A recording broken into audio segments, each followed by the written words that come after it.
한덕수 대통령 권한대행을 출마를 이제 촉구하는 추대위가 출범을 했어요. 그러니까 약간 이게 인지도 있는 분들 이렇게 포함시키고 오늘 또 손학규 전 의원이 라디오 방송에 나와서 한덕수 후보가 가장 경쟁력 있다라는 평가를 했는데 우리 최돈익 위원장님께서는 한덕수 대통령 권한대행의 출마 어떻게 보시고 또 경쟁력은 있다 생각하시는지. 네, 우리 한덕수 권한대행께서 지금 현재 역할들을 잘 해주실 거라고 믿습니다. 네. 아마 제가 어쨌든 관료 출신 아닙니까? 그리고 네. 쭉 관료신데 지금 부는 주변에 이 바람으로 인해서 흔들리진 않을 거라고 생각합니다. 내 마음은 부풀겠죠. 그렇지만 그동안에 살아온 인생 경험에 비춰봤을 때 때도 아니고 본인은 적임자가 아닌 걸 잘 판단하실 것 같고요. 그리고 두 번째는 혹시나 나오시더라도 경쟁력 부분이잖아요. 예. 그러면은 이제 우리 1등 후보랑 단일화해야 되는데 네. 지금 단일화를 할 수도 있다고 얘기하는 분은 김문수 후보 한 분뿐이시지 않습니까? 네. 그런데 그 단일화를 한들 그런 얼추 비슷한 성향이 있는 분들이 그 단일화를 한다고 해서 얼마나 큰 플러스 효과가 있겠습니까? 네. 그래서 그건 뭐 현실적으로도 어려울 것 같고요. 뭐 윤 어게인 정당 비슷한 느낌의 네. 그런 선언이 아닐까 싶고 그리고 또 우리 현직 국회의원 몇 분들의 어떤 갈망, 그냥 네. 마음 뭐 이랬으면 좋겠다라는 생각이 아닐까. 그러고 말 것 같습니다. 네. 저 외곽 조직이 지금 뭐 기사가 잠시 옆에 펼쳐져 있지만 네. 좀 고령층이세요. 대부분 여기 네. 38년생도 있으시고 뭐 그러다 보니까 아무래도 그냥 외곽 조직으로 본인의 의사하고는 상관없이 저런 걸 또 만들어서 네. 한번 이렇게 해보는 게 아닌가 하는 액션 같이 보이기도 하고요. 류지아 위원장님은 어떻게 보세요?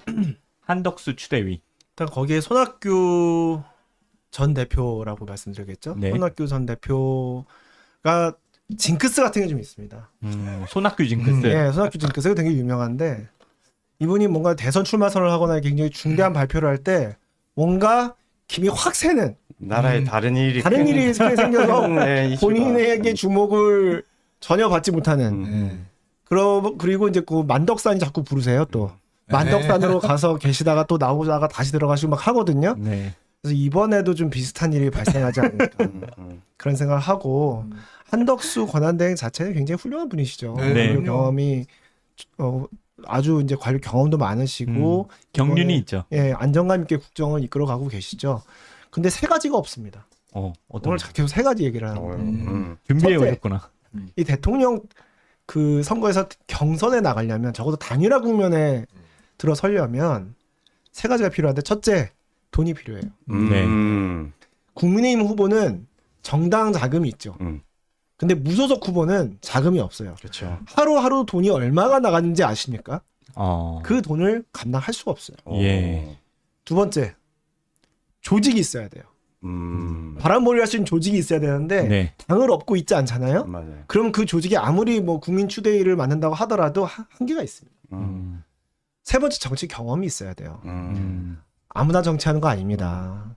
관료 경험이 정치 경험하고는 좀 대체가 될 수가 없어요. 왜냐하면 정치 경험은 일을 하는 일머리가 중요하도 하지만 그보다 더 중요한 건 사람들의 마음을 얻고 사람들을 설득하고 마음과 마음이 서로 만나 소통하는 것이거든요. 네. 우리 선거를 해보면 너무 절실히 느끼잖아요. 그런데 한덕수 권한대행께서는 훌륭한 자질을 가지고 있는 분임에도 불구하고 그런 경험이 없잖아요. 그런 경험은 압축적으로 이렇게 딱 가능한 게 아니고 많은 실제 정치 경험들이 쌓여야 됩니다. 네. 근데 그런 게 없다는 거.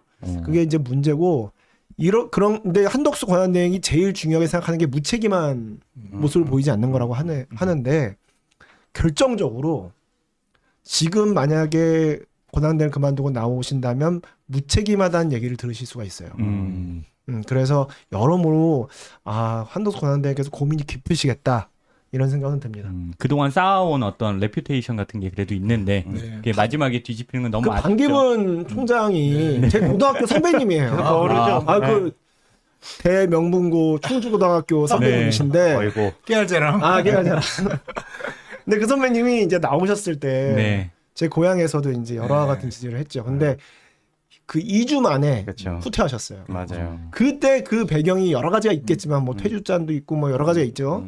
근데 가장 중요한 건 방금 말씀드렸던 돈, 조직 그리고 정치 경험입니다. 아하. 그것이 없으니까 버티지 못하신 거예요. 2주도 못 버티신 거예요. 공직의 경험과 또 정치의 경험은 존재 표면이 다른 거죠, 네네. 사실. 그리고 또 주변에서 이렇게 지켜보면 관료 출신이 정치를 하는 경우와 그냥 정치인이 이제 정치가로 이렇게 변신하는 경우로 두 가지를 양분해 보면 사실 차이점은 분명히 있는 거죠. 네. 예, 그래서 또 우리 유재엽 위원장님께서 말씀하신 세 가지 이외에도 사실은 이 한덕수 그 권한대행께서 출마를 하시려고 그러면 적어도 현재 국민의힘 그 후보들보다 두세 배 이상의 지지율이 올라가야 네. 이 아까 그런 그 부분들을 극복해낼 수 있는데 지금 똑같지 않습니까? 네. 똑같은데 무슨 효과가 있겠습니까? 그러니까 주변에 이렇게 같이 어울리는 분들도 본인의 존재감을 나타내고 싶은 것도 분명히 있고 네. 결국은 단일화든 뭐 출마를 한다 이런 것들도 기본적으로 뭐 우리 예를 들어서 김문수 후보가 20% 정도 나온다면 네. 적어도 40% 이상 50% 좀 나와야 이제 뭐 본인도 단일화 이런 얘기를 하지 본인도 20% 선이라 그러면 답 안 나오는 거죠. 네. 그래서 그런 것들이 우선시 돼야 되는데 이미 그런 지지로 올라갈 수 있는 시간은 지났다. 지났다. 그래서 네. 아마 현실성은 없을 겁니다. 네. 그 추데이도 그냥 네. 제가 볼 때는 해프닝에 네. 지나지 않을까. 네. 또 그렇게 넘어갔으면 하는 마음이 또 만덕산의 부름이 또다시 있다. 한덕수 총리는 관료를 오래 해서 그런지 상도덕이 없는 것 같아요. 그건 관료에 대한 모욕 아니에요. 듭니다. 아니 왜 무슨 아니 근거라고 사실 말씀하시는 결국 뒤늦게 밥숟가락 올리는 그러니까 예, 누구랑 단일화할지는 뻔하지 않습니까? 그럼 홀라당 이제 경기 끝나고 나서 이제 홀라당 먹겠다라는 건데 사실 저희 국민의힘이 이제 경선 준비하면서 월드컵 토너먼트 형식으로 한다고 해서 지금 8명 추리고 네. 4명 추리고 이제 결승전 가서 1명 뽑는 거지 않습니까? 그렇죠. 그럼 다들 그 월드컵 토너먼트를 생각하고 경선을 하고 있는데 웬걸 1등하고 났더니 결승전을 또 해야 돼요. 그럼 이거는 반칙이지. 월드컵 스타일이 아니라 한국 시리즈 하듯이 한 팀 한 팀 올라가는 거거든요. 그럼 어떻게 보면 큰 경기의 룰과 규칙을 다 깨고 하겠다라는 건데 그런다면 이제 국민의힘 후보로 추대가 돼가지고 당이 가지고 있는 조직, 자금, 류재 위원장님께서 지적해 주셨던 그런 것들을 다 홀라당 가져간다고 하는 건데 이거는 정치적으로 상도덕에 맞지 않다. 네. 그게 가능하려면 방금 최도님 위원장님 말씀하셨던 것처럼 지지율이 몇 배가 돼야 돼요. 아. 그러니까 다른 국민의힘 후보들에 비해서 몇 배 이상 지지율이 나오면 뭐 이겨야 되니까 그렇죠. 이기려면 네. 우리가 뭐든 할 수 있으니까 네. 그러면 고려해 볼 수 있겠죠. 네. 그런데 예전에 반기문 총장도 그랬어요. 네. 지지율이 그렇게 훨씬 더 월등하게 높게 1등을 오래 했거든요. 네. 그러니까 그래도 2주 버틴 거예요. 근데 하물며 지금 한덕수 권한대행은 비슷해요. 그런 상황인데 게다가 지금 권한대행을 맡고 대통령 권한대행을 현직에서 네. 맡고 있고 굉장히 무리한 지금 일을 하고 있는 거죠. 그 주변에서 부추기는 사람들이 문제입니다. 여러 가지로 어쨌든 좀 잘 넘어갔으면 좋겠습니다.